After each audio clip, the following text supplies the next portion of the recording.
All right, let's do a quick update to that live stream I just did, where I modified some code, wrote it to there, and started it up without checking it before I went live. And sure enough, there was a little glitch in the system. And as I said, it was going to be something stupid, a stupid little oversight. So it is in my switch case here, a mistake. So in my pump control code, this part's okay, where it decides what pump mode to be in. 0 is off, 1 is low, and 2 is high. Get this mouse out of the way. Based on liquid line thermistor versus the set high, set low, and the differential I made and all that. So down here's a switch case of what to do based on what mode it's in. So 0, it's always going to be, off. But I noticed it was going click, click, click, click, real quick. What I was doing is if you don't add a break to the end of these cases, it will just, the function, the subroutine will just go right down to the next one. So it was just, that's why it was doing that weird. It was doing these all sequentially.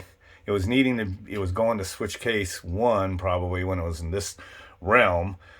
So it was turning this one on and high off, but then immediately going down and doing this function, which was turning off the low relay and turning on the high, which is why it was always on high all the time. And I'm sure if the water heater was started up a little colder and it was up here where it didn't need to pump at all, it would have went through all 3 sequences, So all I need to do basically is add a break point.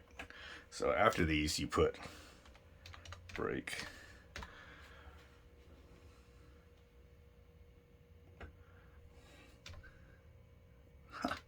Butterfinger.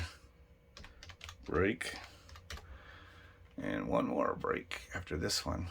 And what the breaks do is it tells it that it's done with that switch case and to leave the whole thing. And yeah. Let's see here. I think this delay is now going to be ignored. I put that in a stupid spot. Let me figure out where to put that. Sorry. Just have to put the delay after each one of these individual 3 cases just because it only runs 1. I don't know what else I think I put it down there, but it's because I forgot that when it goes to a case, it needs to break out of it. And it's not going to fall through to the next line of code anyway. So let's try it again. Let's build and program.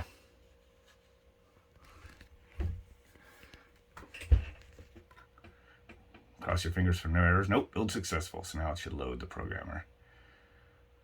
Just plugged in through the cable up into my apparatus up there.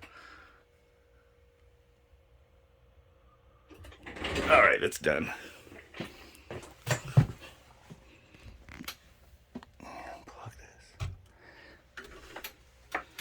this. All right. Sometimes I leave that on, but every once in a while, when it runs, it wigs a little bit, especially if it. And speaking of wigging, sometimes this LCD gets knocked loose. And it's scrambled. But whenever I do this little test function here of mine, where it tests my contractor output, I wrote for it to reinitialize the LCD,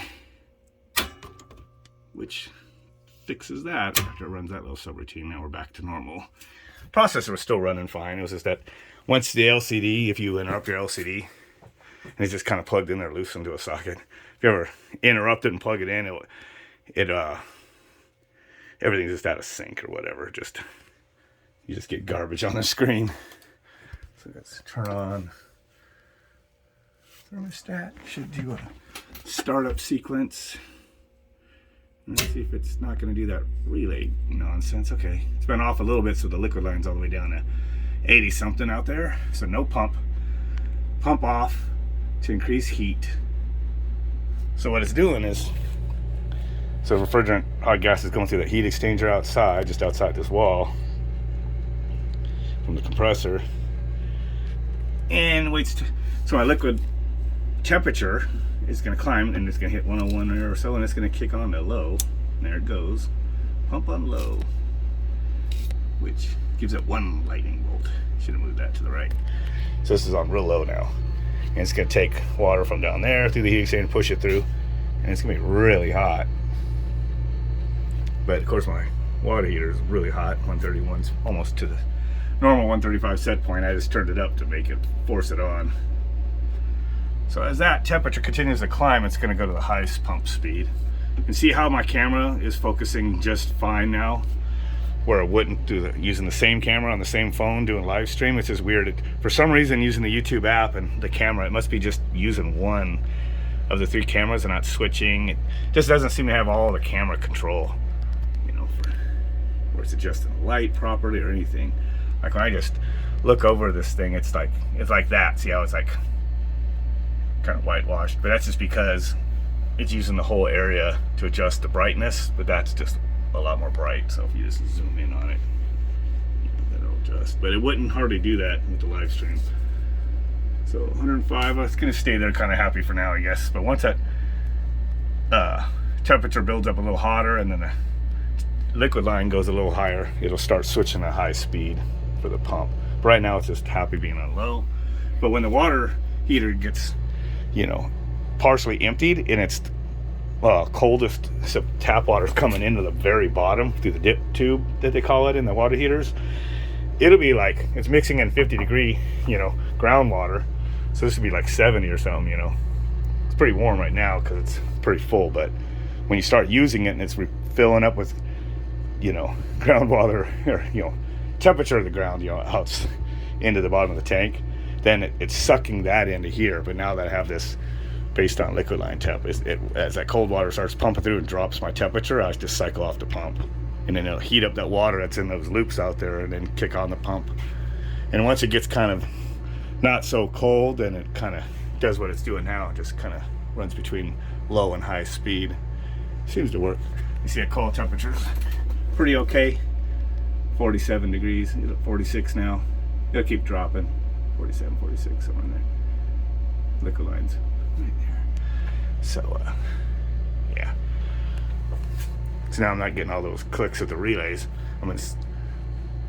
Yep, that's just because I forgot the brakes at the end of each case in the switch function. Stupid. I told you guys it'd be something stupid. So anyway, catch you later.